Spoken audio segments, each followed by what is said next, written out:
Solar energy, आज इस topic पे बात करते हैं। क्वेश्चंस हमारे आते रहते हैं कि सोलर एनर्जी हमारा रिन्यूएबल एनर्जी का कितना पार्ट है और हम वर्ल्ड में कहाँ स्टैंड करते हैं, गवर्नमेंट्स की क्या स्कीम्स हैं इसको प्रमोट करने के लिए, और इंटरनेशनल लेवल पे हम क्या कर रहे हैं। तो इन्हीं टॉपिक्स को हम इन्हीं पॉइंट इसी से रिलेटेड हम पॉइंट्स जो हैं उस पर हम डिस्कस करेंगे।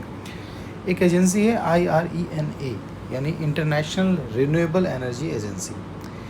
इसके हिसाब से इंडिया 4th है रिन्यूएबल एनर्जी कैपेसिटी में वर्ल्ड में, जो कि टोटल हमारी कैपेसिटी है 227 गीगावाट की। विंड पावर में हम 4th हैं। 3rd हो गए हैं हम सोलर पावर कैपेसिटी में, जो कि हमारी 120 गीगावाट के आसपास है। हमने जापान को अभी सरपास किया और become 3rd solar power producers. अब हमारी जो सोलर पावर है वो आती कहाँ से है, तो 91 गीगावाट हमारी ग्राउंड माउंटेड सोलर प्लांट से आती है, 20 मेगावाट हमारी grid connected roof top system से आती है, 5 गीगावाट ऑफ ग्रिड जो सोलर इंस्टॉलेशन है वहाँ से, और 3 गीगावाट हाइब्रिड जो प्रोजेक्ट्स हैं हमारे वहाँ से। हमारी सोलर मॉड्यूल मैन्युफैक्चरिंग की जो कैपेसिटी है वो बढ़ गई है, कितने से 38 गीगावाट, जो कि 2024 मार्च में थी, वो अब 2025 मार्च में 75 गीगावाट हो गई है। एक COP के अंदर हमने कुछ कमिटमेंट्स किए थे इंटेंडेड नेशनली डिटरमाइंड कंट्रीब्यूशंस के अगेंस्ट में। उसमें से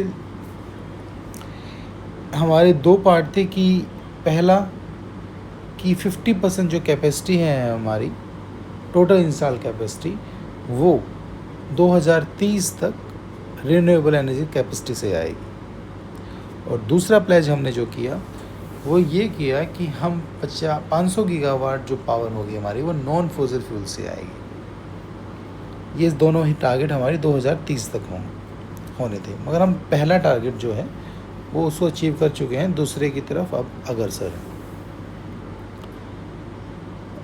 जो ये स्टेप्स हैं हमें क्लीन एनर्जी ट्रांजिशन की तरफ मदद करेंगे, और जो क्लाइमेट गोल्स हैं उनको जो हमने कमिट किए हैं उनको भी पूरा करने में मदद करेंगे। अब इंडिया का फ़ायदा क्या है, सोलर एनर्जी को इंडिया क्यों प्रमोट करना चाहती है? क्योंकि इंडिया जो है वो ट्रॉपिकल रीजन में लाई करती है, इंडिया एज ए कंट्री, और ट्रॉपिक ऑफ कैंसर हमारा काफ़ी स्टेट्स में 8 स्टेट्स से लगभग गुजरता है। तो हमारा सोलर पावर पोटेंशियल देखें तो 748 गीगावाट है, जो कि अभी हम सिर्फ 120 गीगावाट तक पहुँचे हैं। तो अभी हमें 7 गुना और जा सकते हैं। और वहीं स्टेट्स के अंदर जाएं तो राजस्थान, जम्मू कश्मीर, महाराष्ट्र, मध्य प्रदेश और आंध्र प्रदेश, ये हमारे high potential solar power potential states हैं। जम्मू कश्मीर में पल्ली विलेज नाम से एक गांव है पल्ली, वो फर्स्ट कार्बन न्यूट्रल पंचायत बनी है, जो कि सिर्फ और सिर्फ सोलर पावर विजन से एनर्जी लेती है। अब जो हमें सोलर पावर हमारे दिन में आता है तो हमें उसको स्टोर करने के लिए हमारा एम्फोसिस होना चाहिए कि जो एनर्जी है वो स्टोरेज करें, और न्यू टेक्नोलॉजी हम मतलब उन पर पैसा लगाएं, R&D करें, ताकि जो फ्यूचर की जो नीड्स हैं उनको पूरा कर पाएँ। और गवर्नमेंट की स्कीम्स में देखें तो 2 स्कीम्स मुख्य हैं, एक तो PM सूर्य घर योजना और दूसरी है PM कुसुम योजना। जो सूर्य घर योजना है वो हाउस होल्ड के हिसाब से बनाई गई है कि रोफटॉप पे आप लगाइए तो हम आपको सब्सिडी देंगे। वहीं PM कुसुम योजना है कि जो हमारे डीजल पंप्स होते हैं उनको कन्वर्ट करके सोलर पंप में कन्वर्ट कर दें। तो गवर्नमेंट क्या कर रही है कि हमारी जो डोमेस्टिक सोलर मैन्युफैक्चरिंग इंडस्ट्री है वो प्रमोट हो। उसके लिए हमारी अभी के फ़िलहाल जो कैपेसिटी है PLI प्रोडक्शन लिंक इंसेंटिव्स लेके आए हैं। तो अब solar modules, solar PV cells और वेफर एंड इनगोट्स, ये हमारी सारी चीज़ें अब इंडिया में ही बनने लग गई हैं, जिससे जो पूरा कंप्लीट सप्लाई चेन है सोलर पावर का वो अब मीट करने लग गया है। नहीं तो हम काफ़ी हद तक अभी भी डिपेंडेंट हैं चाइना पे हमारे वेफर्स और इनगोट्स के लिए।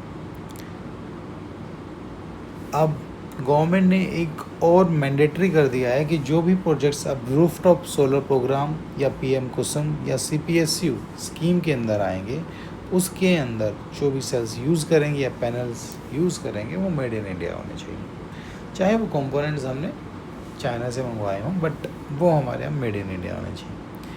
और बेसिक कस्टम ड्यूटी भी हमने जो सोलर सेल्स और मॉड्यूल्स हैं उसके ऊपर काफ़ी बढ़ा दी है, ताकि हमारा फॉरेन जो सप्लायर्स हैं उनके ऊपर रिलायंस थोड़ा कम हो जाए। तो क्या यदि मैन्युफैक्चरिंग के हिसाब से देखें तो सोलर जो मॉड्यूल है हमारे 38 गीगावाट की थी, अब वही अब हमारा 74 गीगावाट तक पहुंच गया है। पीवी सेल 9 गीगावाट से 25 गीगावाट की मैन्युफैक्चरिंग अब इंडिया में होती है। तो अभी जो ऊपर बताया था मैंने आपको कि पीएम सूर्य घर मुफ्त बिजली योजना, उसके के अंदर क्या क्या चीज़ें हैं। ये हाउस होल्ड के लिए है, तो free electricity for house holds. Second point ये है कि it reduces the cost for government. अब हमें इंपोर्ट नहीं करना पड़ेगा कोल कि हमें इलेक्ट्रिसिटी प्रोड्यूस करें। थर्ड, हमारे रिन्यूएबल एनर्जी का यूसेज बढ़ेगा। और फोर्थ, कि उसका कार्बन एमिशंस हम कम करेंगे। जो हमारे कमिटमेंट्स हैं COP26 के, वो हम मीट कर पाएंगे। इस स्कीम के अंदर यही है कि 1 करोड़ जो हाउस होल्ड है उसको 300 यूनिट्स फ्री इलेक्ट्रिसिटी दी जाएंगी हर मंथ, ठीक है, यदि वो अपने रूफटॉप सोलर पैनल्स लगाते हैं। एक और स्कीम है कि इसी स्कीम के अंदर है कि यदि रूफटॉप लगाते हैं तो 30,000 की सब्सिडी देगी यदि 1 किलोवाट की कैपेसिटी लगाता है, और 60,000 कैपेसिटी 1000 रुपीज़ की रिबेट मिलेगी यदि वो 2 किलोवाट तक पावर। वहीं 2 किलोवाट से 3 किलोवाट यदि पावर होते हैं तो टोटल सब्सिडी उसको 78,000 रुपये की मिलेगी। और यदि उसको लगाने के लिए वो लोन लेना चाहता है तो उसे कोलेट्रल फ्री लोन मिलेगा 6% इंटरेस्ट पे, उसे कुछ भी गिरवी रखने की जरूरत नहीं। पीएम किसान योजना के अंदर क्या है कि फार्मर्स को सपोर्ट कर रहे हैं कि वो सोलर एनर्जी पर जाएं।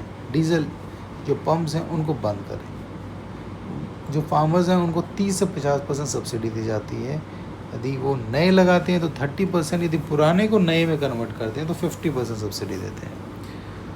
और छूट दी गई है फार्मर्स को कि वो सोलर अपने जो लैंड है उनका, उसमें वो 2 मेगावाट तक सोलर पावर प्लांट लगा सकते हैं और उसको डायरेक्टली जो लोकल हमारी डिस्कॉम्स हैं उनको सप्लाई पावर कर सकते हैं।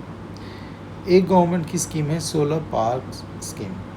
इसमें क्या है कि बड़े जो सोलर पार्क्स हैं या ultra mega solar power projects हैं उनको बनाने के लिए गवर्नमेंट का स्कीम है ये।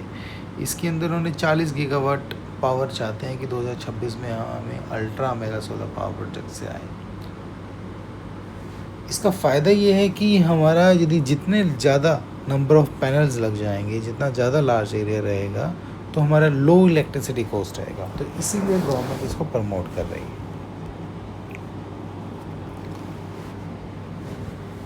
तो गुजरात और तमिलनाडु का हम एग्ज़ाम्पल लें तो शाम होते होते जो विंड फार्म्स है वो हमें एनर्जी प्रोवाइड करते हैं और दिन में सोलर पावर्स, तो हमें दोनों का फ़ायदा मिल जाता है।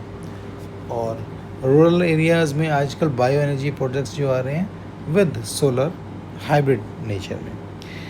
पीएम जनमन स्कीम है, उसमें ये है कि जो हमारे पीवीटीज़ कम्युनिटीज़ हैं उसको सोलर इलेक्ट्रिफिकेशन की तरफ ड्राइव एक है। इसमें ये है DAGJGUA यानी धरती आबा जनजातीय ग्राम उत्कर्ष अभियान। इसके अंदर गवर्नमेंट का एम है कि 1 लाख अनइलेक्ट्रीफाइड हाउस होल्ड, जिसके अंदर अभी तक इलेक्ट्रिसिटी आई नहीं है, ट्राइबल और पीवीटीजी जो ग्रुप्स हैं वो 18 स्टेट्स में है लगभग, उन सबको अनइलेक्ट्रीफाइड जहाँ है ही नहीं अभी तक इलेक्ट्रिसिटी, उनको इलेक्ट्रिसिटी प्रोवाइड करने के लिए। तो हमारा सस्टेनेबल ग्रोथ होगा और सस्टेनेबल एनर्जी आएगी।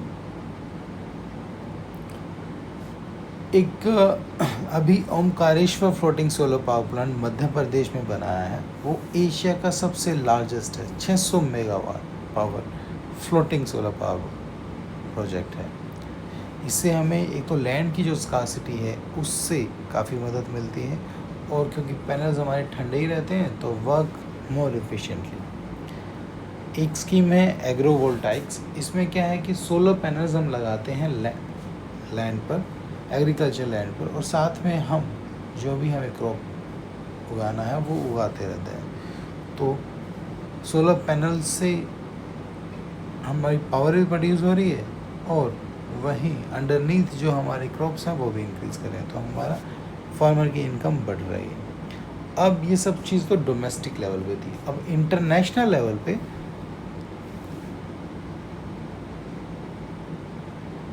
इंडिया क्या कर रहा है, तो ISA इंटरनेशनल सोलर अलायंस है, जो कि इंडिया ने लॉन्च किया था COP21 2015 के अंदर। किसके साथ? फ्रांस से मिल के साथ। ये क्या है? ये ग्लोबल अलायंस है 100+ कंट्रीज़ का। किस लिए? To combat climate change through solar energy. अब इसका एम क्या है कि $1 ट्रिलियन की इन्वेस्टमेंट आए सोलर एनर्जी सेक्टर में 2030 तक, और जो हमारी टेक्नोलॉजी है या फाइनेंसिंग कॉस्ट है वो हमारी कम हो जाए, थोड़ी अफोर्डेबल हो जाए। इसका स्पेशल फोकस जो है वो लीस्ट डेवलप कंट्रीज़ पे है और स्मॉल आइलैंड डेवलपिंग स्टेट्स पे। अब एक और स्कीम इंडिया लेके आया है, वो है ओसवोग। इसमें 1 सन 1 वर्ल्ड 1 ग्रिड, ये इंडिया ने लॉन्च की थी 2018 में, जब ISA की एक असेंबली हो रही थी। उसके अंदर आइडिया इंडिया का क्या है कि सन नेवर सेट्स, तो हमारे पास एक ग्लोबल सोलर ग्रिड होनी चाहिए which aims to connect solar resources across the region from South Asia to Africa and Europe. Thank you.